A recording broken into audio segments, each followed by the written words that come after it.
بسم اللہ الرحمن الرحیم۔ السلام علیکم ورحمۃ اللہ۔ ویسے تو ہر صحابی قابل تعریف اور قابل ستائش ہیں، لیکن آپ صلی اللہ علیہ وسلم کے جانثار ساتھی اور ایسے خوش نصیب صحابہ کرام بھی ہیں جن سے آپ صلی اللہ علیہ وسلم کو خاص اہمیت اور تعلق ہے۔ ان صحابہ کرام میں سے حضرت علی رضی اللہ تعالی عنہ سے آپ صلی اللہ علیہ وسلم کو جو تعلق اور محبت تھی وہ بے مثل اور بے مثال ہے۔ حضرت علی آپ صلی اللہ علیہ وسلم کے داماد بھی تھے اور بے شمار موقع پر آپ صلی اللہ علیہ وسلم کی ذات سے منسوب تھے۔ ایسی کئی روایات ہیں جن سے آپ حضرت علی رضی اللہ تعالی عنہ کی فضیلت معلوم ہوتی ہے۔ آپ صلی اللہ علیہ وسلم کی ایک مشہور حدیث مبارک ہے۔ آپ نے فرمایا، میں علم کا شہر ہوں اور علی اس کا دروازہ ہے۔ گویا قیامت تک یہ بات واضح ہو گئی، جس کو خیرات علم درکار ہو اسے دروازے پر آنا ہوگا۔ جس شخصیت کو سرور کونین صلی اللہ علیہ وسلم نے علم کا دروازہ قرار دیا، حضرت علی رضی اللہ تعالی عنہ کی ذہانت کا یہ عالم تھا۔ آپ نے منبر خطابت پر بیٹھ کے سلونی کی صدائیں بلند کی، یعنی پوچھ لو جو مجھ سے پوچھنا چاہتے ہو اور میں اس کا بہترین دلیل کے ساتھ جواب تمہیں عطا کروں گا۔ بے شمار واقعات حضرت علی رضی اللہ تعالی عنہ کی ذات گرامی سے منسوب ہیں۔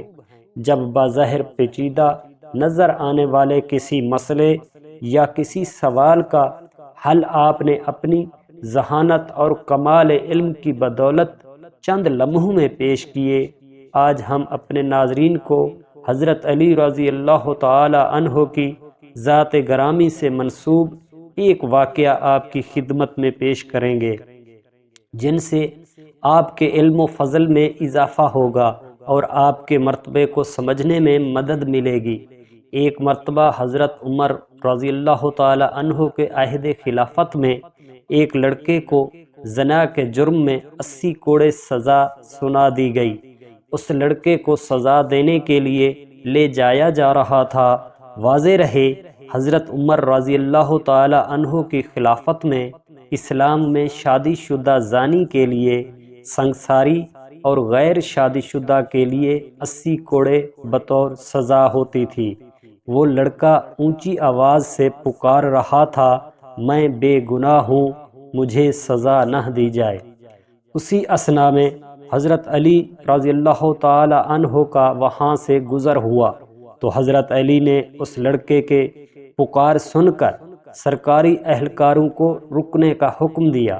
سرکاری اہلکاروں نے باادب ہو کر آپ سے عرض کی، اے حضرت علی رضی اللہ تعالی عنہ، اس لڑکے کو قاضی نے سزا سنا دی ہے، ہم اسے سزا دینے کے لیے لے جا رہے ہیں۔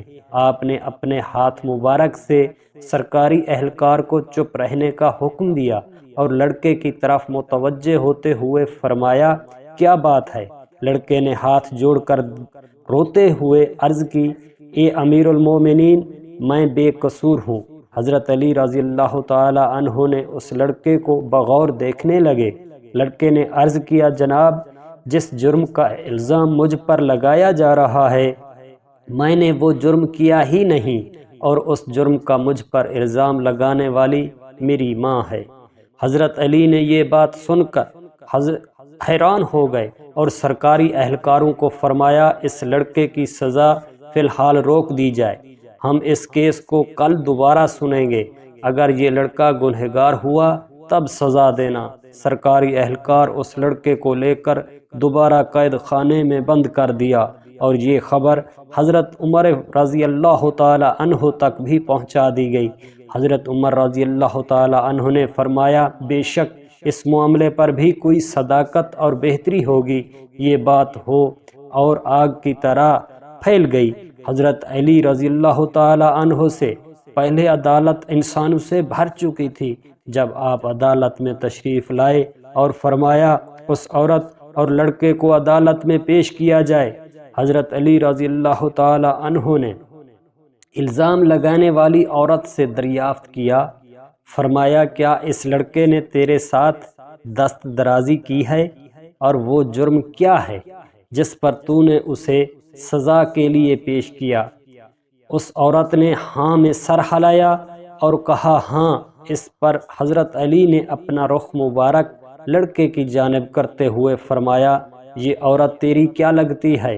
اس لڑکے نے کہا یہ عورت میری ماں ہے، جس پر عورت نے اس لڑکے کو بیٹا ماننے سے انکار کر دیا۔ اس عورت کے انکار پر معاملہ گھمبیر اور پیچیدہ ہو گیا۔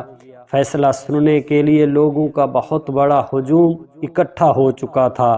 حضرت علی رضی اللہ تعالی عنہ نے فرمایا اے عورت، میں اس لڑکے کا تیرے ساتھ اسی وقت حق مہر کے بدلے نکاح کرتا ہوں۔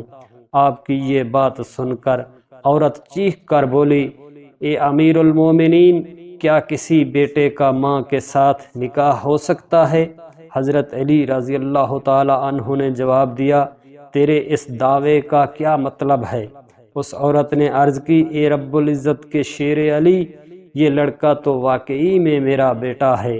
اس پر سیدنا حضرت علی رضی اللہ تعالی عنہ نے فرمایا کیا کوئی بیٹا اپنی ماں کے ساتھ دست درازی کر سکتا ہے؟ عورت نے کہا ہرگز نہیں۔ تو حضرت علی رضی اللہ تعالی عنہ نے پوچھا تو نے اپنے بیٹے کے اوپر ایسا گھنونا اور بے بنیاد الزام کیوں لگایا؟ اس عورت نے جواب دیا میری شادی ایک چھوٹی عمر میں ایک دولت مند امیر شخص سے ہوئی تھی، اس کی بہت زیادہ جائیدادیں تھیں، یہ بچہ ابھی کمسن دودھ پیتا بچہ تھا۔ اسی اثنا میں میرا خاوند فوت ہو گیا تو میرے بھائیوں نے مجھے ورغلایا اور کہا یہ لڑکا تو اپنے باپ کی ساری جائیدادوں کا اکیلا وارث بن جائے گا، اس بچے کو کہیں دور انجان بستی یا گاؤں میں چھوڑ آؤ، ورنہ یہ ساری جائیداد کا اکیلا وارث ٹھہرے گا، ہمارے ہاتھوں میں کچھ نہ آئے گا۔ اپنے بھائیوں کے ڈر سے اور دولت کی لالچ سے اپنے بیٹے کو دور دوسرے قبیلے میں چھوڑ آئی، ساری جائیدادیں میری اور بالآخر میرے بھائیوں کی ہو گئیں۔ یہ لڑکا بڑا ہوا تو ماں کی محبت نے اس کے دل میں انگڑائی لی، یہ ماں کو تلاش کرتا ہوا مجھ تک پہنچ گیا۔ میرے بھائیوں نے مجھے پھر ورغلا کر کہا اس لڑکے پر جھوٹا الزام لگا کر اس کی زندگی ہمیشہ کے لیے ختم کر دی جائے، تو میں نے اپنے بھائیوں کے کہنے پر اپنے ہی بیٹے پر جھوٹا الزام لگا دیا، اور اپنے بھائیوں کے ڈر سے اور دولت کی لالچ نے مجھے اندھا کر دیا۔ دراصل حقیقت میں یہ لڑکا میرا بیٹا ہے اور اس معاملے میں یہ بالکل بے گناہ ہے۔ اس عورت کی یہ بات سن کر حضرت علی رضی اللہ تعالی عنہ نے فرمایا چلو ایک پیچیدہ مسئلہ حل ہوا اور بے گناہ کو سزا نہیں ملی، اور ان دونوں ماں بیٹے کو ساری جائیداد کا وارث ٹھہرایا گیا، اور اس عورت کے بھائیوں کو سزا دی گئی۔ جب اس واقعہ کا علم امیر المومنین سیدنا عمر بن خطاب رضی اللہ تعالی عنہ کو ہوا تو آپ نے فرمایا اگر علی نہ ہوتے تو عمر ہلاک ہو جاتا۔ اور دوستو، یوں اللہ رب العزت کی دی ہوئی ذہانت کے بل بوتے پر حضرت علی رضی اللہ تعالی عنہ نے ایک گھمبیر اور پیچیدہ معاملے کو سلجھایا اور ایک بے گناہ کو سزا ملنے سے بچا لیا۔ اسی لیے آپ صلی اللہ علیہ وسلم نے فرمایا میں علم کا شہر ہوں اور علی اس کا دروازہ ہے، اور ہم سب اللہ رب العزت سے دعا گو ہیں حضرت علی رضی اللہ تعالی عنہ کے نقش قدم پر چلنے والا پاکستان کو قاضی عطا فرمائے، اور اللہ رب العزت ہم سب مسلمانوں بہنوں اور بھائیوں کا حامی و ناصر ہو، آمین۔